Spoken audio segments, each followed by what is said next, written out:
Misaotra ny araba tompoko lasy tompoko vavy tonga soa anatin'ny fandarana alalino iarahana amin'ny sampana fampalalam-baovao. Ety Ankorondrano ety misy ny orinasa Codal, iray amin'ireo orinasa mandrafitra ny simana ny syndicat des industries de Madagascar. Ny orinasa Codal moa izay efa nisy nandritra ny 1070 taona mahery mamokatra irony vokatra biolojika irony. Misy ireo sakafo azo tehirizina 2 hatramin'ny 4 taona sakafo izay ny akora dia avy eto an-toerana avokoa ary mampiasa ihany koa ny vokatra vita malagasy. Vonina ny fetsika ka izay no safidianana an'izay resaka sakafo izay mba hampatsirotsiro ity fety ity. Dia rahatsika anatin'ny fandarana alalino amin'ity anio ity ny mahakasika izay anasananao tsy saraka aminay.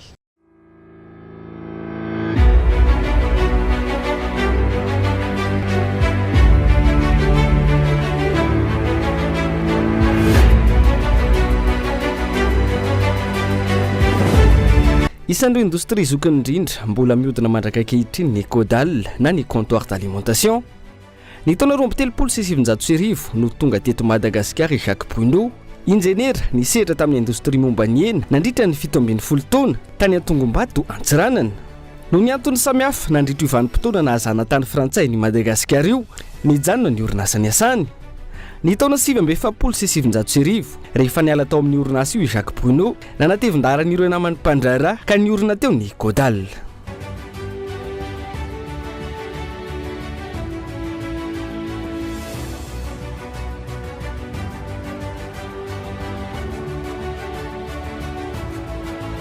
Et en 1949, il s'associe avec 2 autres personnes pour créer la société Codal, qui à l'origine avait une activité de boucherie-charcuterie et d'importation de produits frais comme de la crème ou encore du beurre.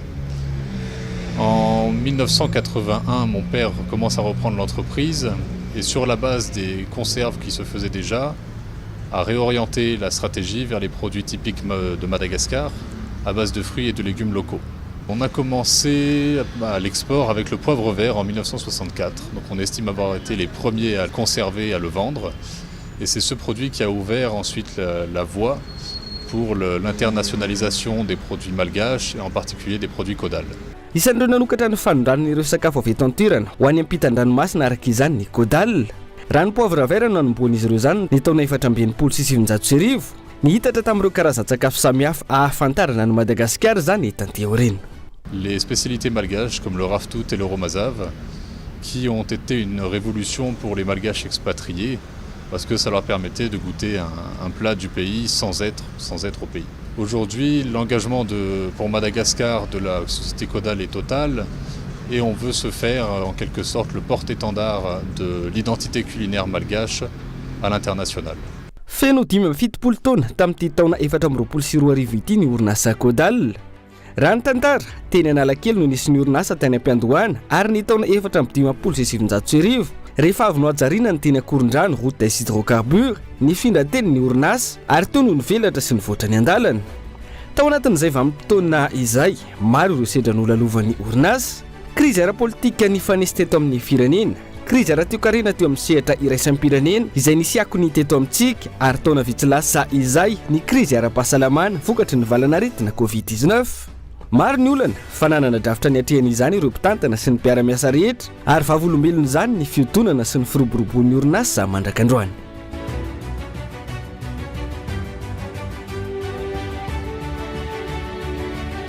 Manodidina ny 20 amin'izao ireo karazana vokatra atolotry ny orinasa Codal ho an'ireo mpanjifany na ho an'ny eto an-toerana izany na eo amin'ny sehatra iraisam-pirenena.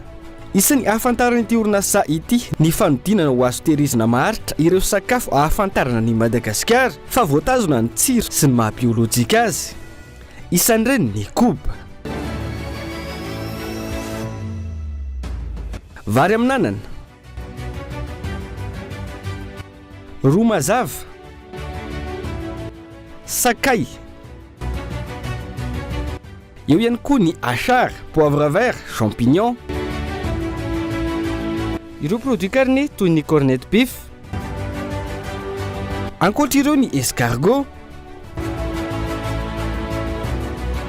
moutarde, tomate sy ireo vokatra samihafa na ahafantarana ny Codal tao anatin'izay 17 taona nijoroany izay. Anio ny fanodinana ny manga ho tonga confiture no andeha hoarantsika. Ny antaratohatra lalovan'izany mandra-pahavitany ho arosy ny mpanjifa. Dingana voalohany amin'izany ny fitsirihana ny akora fototra, mahafeno ireo fepetra takin'ny orinasa, ara-pahasalamana, afaka ahodina sy ny sisa. Irary Solalaina no tompona andraikitry ny kalitao eto amin'ny orinasa Kodal, miantoka ny kalitao sy ny fenitra.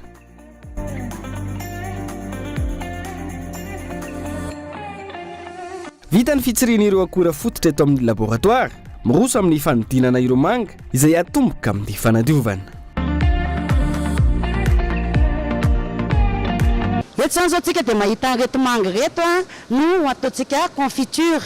Reto manga reto dia vokatra avy amin'ny faritra Bohinany reto ary coopérative no nanatitra reto teto. Rehefa izay dia mandeha any amin'ny fanasana ny manga tsika zao dia ty fitaovana ty manadio. Araka ny teneniko hoe zava-dehibe mihitsy ny fahadiovana ao anatin'ny fanaovana sakafo toy izao arotsaka zany le manga dia io raha hitantsika io zany manasa anazy mihodinao izy mandra-pahadioany dia mivoaka eto efa manga madio no hitantsika. Dia le vehivavy ty zany mikontrôle ny manga hoe tsara dio ve raha sendra misy ratsy dio miverina any raha ohatra ka tsara dio dia mandeha amin'ny dingana manaraka. Aorian'ny fanadiovana, dingana manaraka ny fanalana ny hodiny sy ny taolany ahafahana mahazo ilay nofony atao confiture. Vita zany zay dia reto ankizy reto indray zany zao no le nitenentsika hoe mila voasana, alana vonina satria ny nofony tena ilayntsika eto. Eto aminay zany mamofo manga ny ataon'ny ankizy eto mamofo manga ny ataon'ny ankizy eto. Voasana ilay izy dia asorina ny nofony anaovana production ohatra hoe jus na confiture.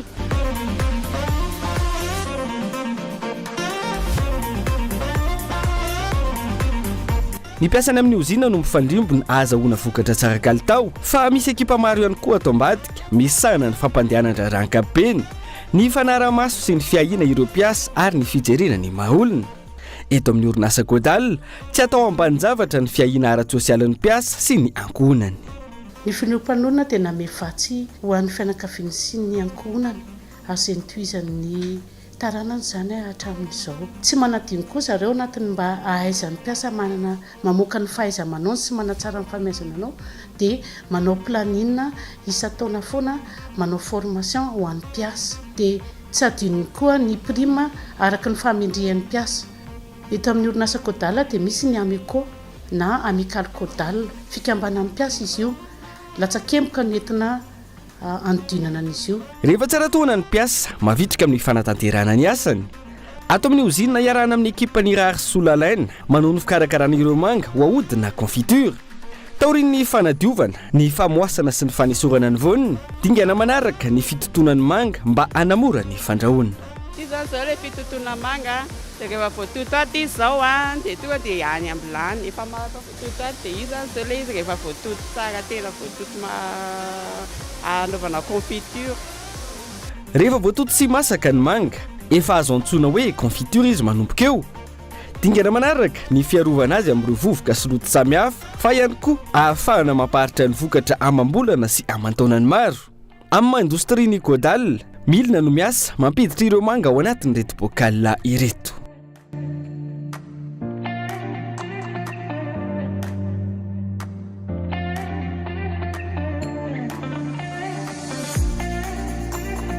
Efa najaina ny fenitra isan'ny tokony hiantoana ny fahadiovan'ny vokatra nanomboka tany amin'ny akora fototra hatramin'izy tonga ao anatin'ny bocal toy izao.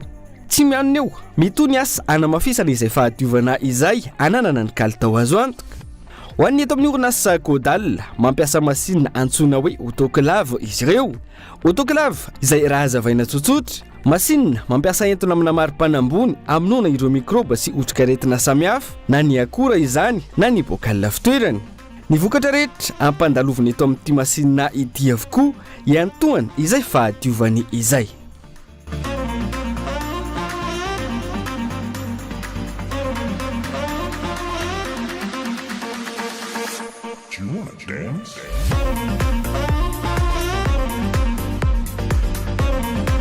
Na ny bocal na ny boaty toy itony karazana kapoaka samihafa itony samy mandalo eto amin'ity autoclave ity avokoa. Aorian'ny asan'ny masinina miditra antsehatra indray ny olombelona. eto indray zany zao tsika rehefa avy eo amin'ny autoclave miboaty ka mangatsika dia tsy maintsy fafana satria mety ho arafesina dia ny ataon'ny ankizy eto zany dia mamafa tsara mandrapatonga ny ery amin'ny faransainy ery zany io tokony maina tsara dia tsisy tahorana tsony ny arafesina ao aminy. Raha ohatra mantsy izy ity raha vao mando be dia lasa arafesina izy dia rehefa eny amin'ny mpanjifa eny izy dia lazain'ny olona fa hoe tany efa tranainy be satria arak'izay hoe arafesina izay.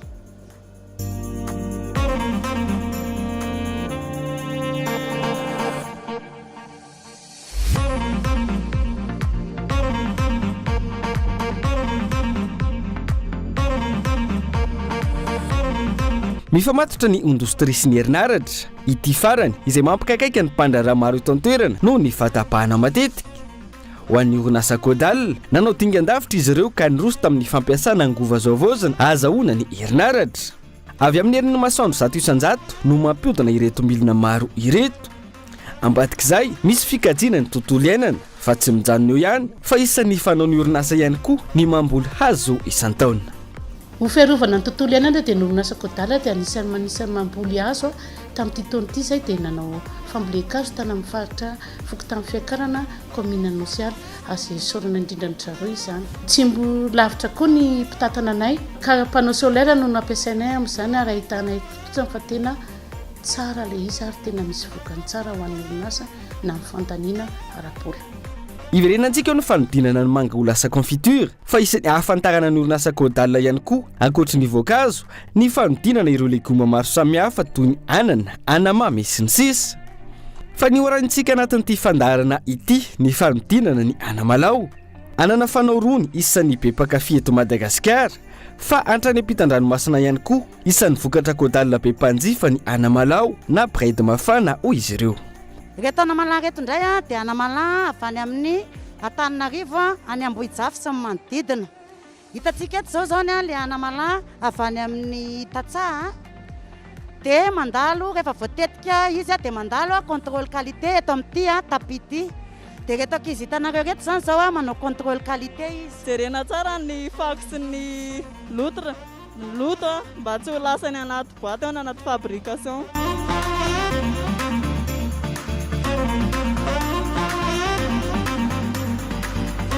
Rehefa voavaka ny anamalao sy ireo akora tsy tokony hiditra ao anatin'ny boaty, dingana manaraka ny fanadiovana.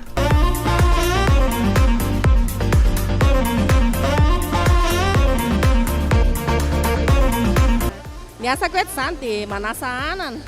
Dia rehefa manasa anana zany dia atao anatin'ity vakabe ity no manitsana ny loto rehetra. Dia atao anatin'ity no manala ny fasika sy ny tanitany rehetrarehetra. Aorian'ny fanadiovana sy ny fanavahana ireo anana miroso amin'ny fandrahoana anatin'ireto vilany be ireto.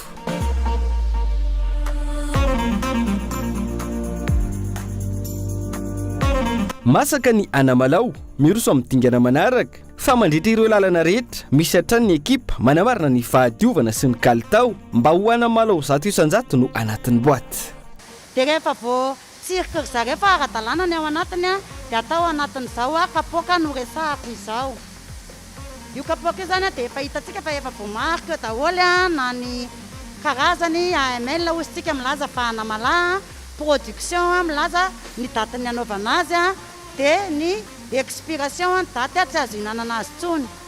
Eto zany zao tsika dia 2024 tsika afaka efa taona ny amin'ny 2024 zany vao simba io anamalaho ao anaty boaty mihidy tsara io.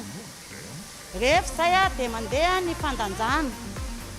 Tsy maintsy lanjana ny anana satria tokony hisy lanjany avokoa ny anana tsirairay avy dia izy no mandanja ny anana. Rehefa izay dia vita ny fandanjana fa mandeha atao anatin'ity tunnel de préchauffage ity indray izy zany. Ity zany antsoina hoe tunnel de préchauffage rehefa voalanja ny anamalaho dia mandalo amin'ity tunnel ity izy hafanaina indray satria zava-dehibe zay ho an'ny fahasalaman'ny olona izay mihinana ity sakafo ity. Efa taona no faharetan'ny anamalao anatin'ireto boaty ireto ahafana mitazona izay taona maharitra izay misy ny fitaovana manokana ampiasaina. Reto machine rehetra hitantsika reto ny antsoina hoe certiseuse izay mampiavaka ny orinasa manao sakafo azo tehirizina maharitra. dia ohatra zao zany fandeha an'ilay anamalaho hitantsika teo izy zany sertiseratsika zao a asiana saumure rano izay hikarakarana ny fitahirizana ny sakafo a dia hidina amin'io machine io miantoka amin'ny fitahirizana azy koa satria raha tsy hidy ny boaty a dia simba vetivety tsy maharitra ny entana ao anatiny.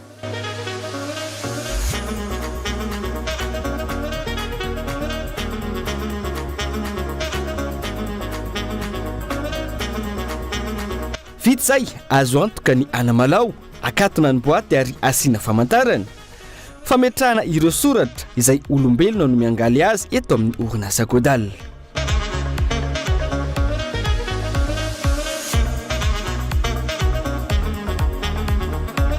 Zahay aty amin'ny finition dia manao etikety ny vokatra rehetra izay vita mba misy amidy any amin'ny mpanjifa.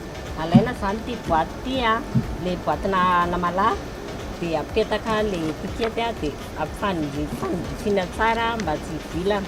Dingana farany ny famonosana tanteraka ny anamalao anatin'ny boaty vonona arosiny mpanjifa. Dia mandeha eto amin'ity machine anankiray ity hoidina ao anaty sachet. Dia izy rola reto zao no miantoka amin'ny fikarakarana an'izay. Alefa ny ato anatin'ny sachet ilay vokatra vita etiketage tsara tarehy teo vita akanjo izy tsika dia hidiny machine dia mivoaka azotsika tsara ao anaty sachet sy bokotra vonona ho alefantsika any amin'ny mpanjifa.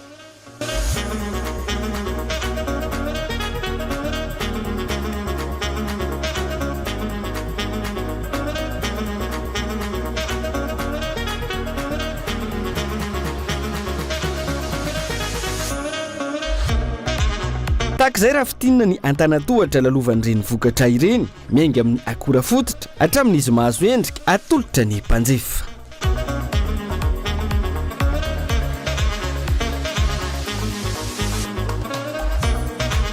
Andrenkina ny asa ireo milina araka izany isany mametraka olo haram-pamena ny fikojana sy ny fandehanan'ireo masinina amin'ny fotoana ilana azy ny tompona andraikitra. Manana ny teny isan-karazany izay indrindra zany fa ny epi satria asa mila fiarovan-tena no ataonay koa manana ny fitaovana rehetra izay ahafahanay miaro tena mba tsy ho azon'ny loza. Isaky ny zoma hariva izay dia manao ny fitsirihana any amin'ny usine mba ahafantaranay sy jerenay ny zavatra tsy mety sy ny zavatra mety hibambahana na notoana ny fabrication izay ataon'ny orinasa. Izay koa dia manana fotoana indroa isan-taona izany isaky ny 6 mois anaovana entretien ny machine rehetra. Eo ny ekipa mpamokatra ny mpikarakara ireo milina fa mitana anjara toerana lehibe amin'ny fiodinan'ny orinasa ny fahaizana mivarotra sy misarika ireo mpanjifa izay departemanta iray mihitsy no misahana azy eto amin'ny Caudal.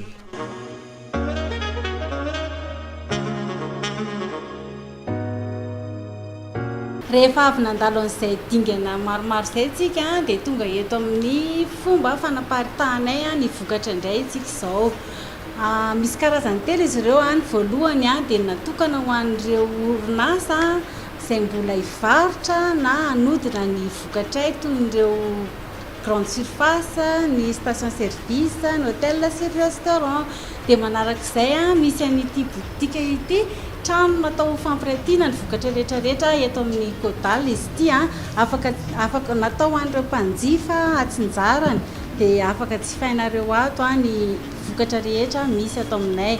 Misy ihany koa ny Caudal hitsena izay vente en ligne izy io afaka miantsenao ianareo dia izay no miandraikitra ny fanaterana ny mientana any amin'ny misy anareo. Dia tsy adino anefa fa i Caudal koa dia manao ny exportation izany hoe manondrana ny vokatra any ivelan'ny Madagasikara.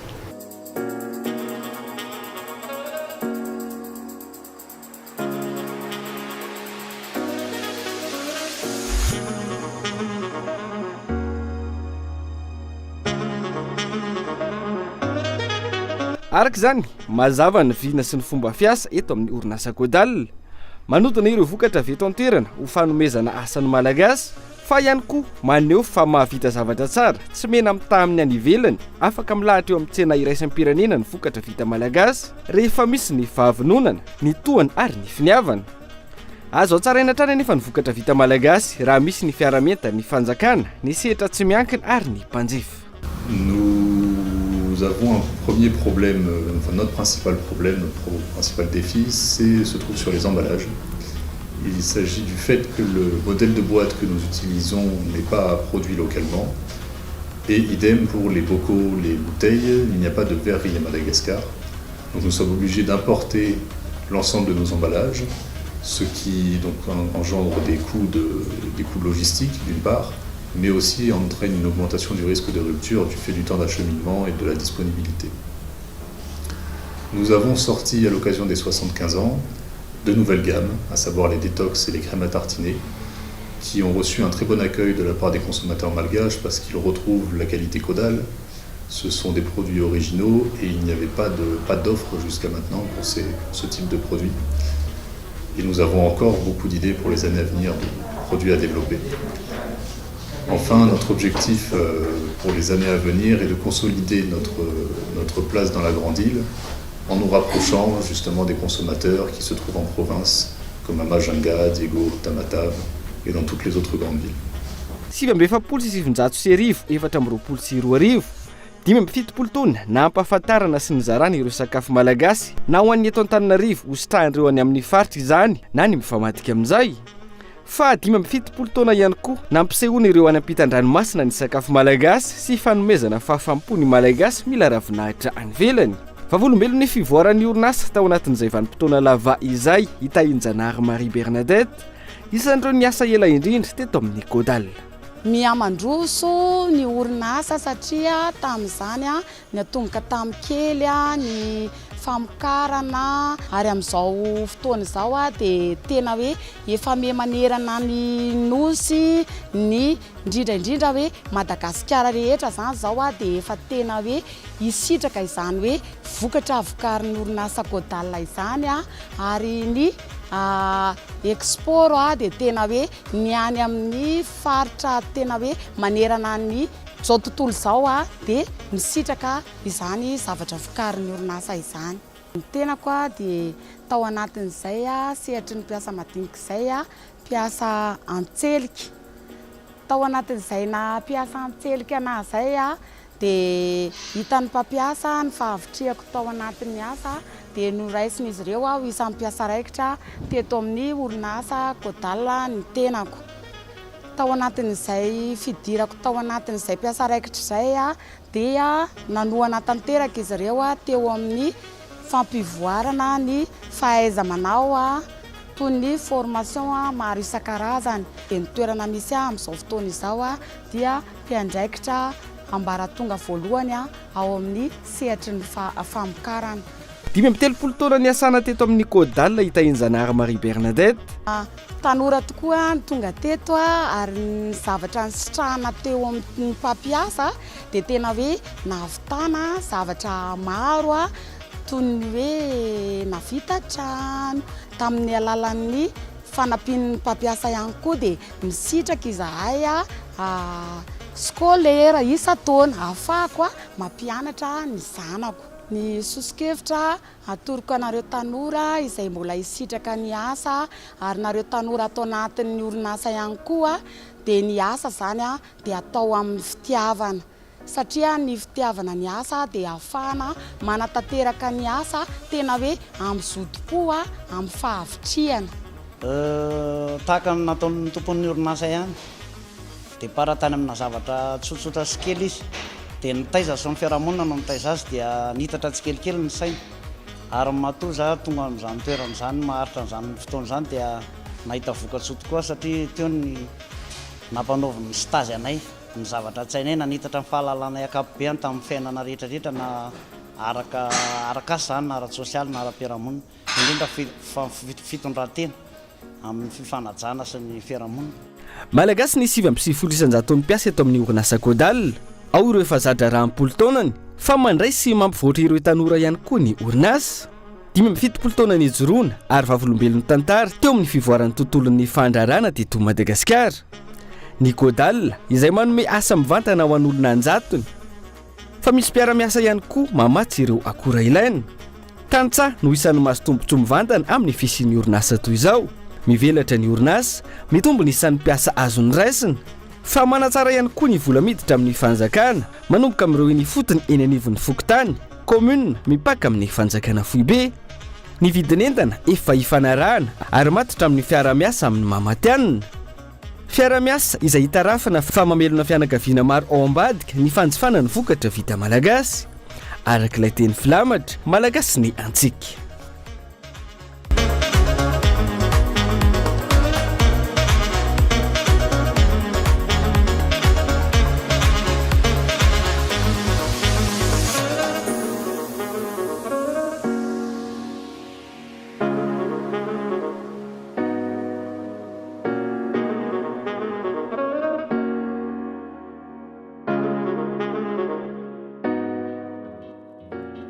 Dia toy ireny no lalana lalovan'ireny sakafo miainga amin'ny akora fototra tonga amin'ireny vokatra hitantsika eny amin'ny tranombarotra samihafa ireny, vokatra izay azo tehirizina antaonany maro araka ny tantena atao anatin'ny fandaharana.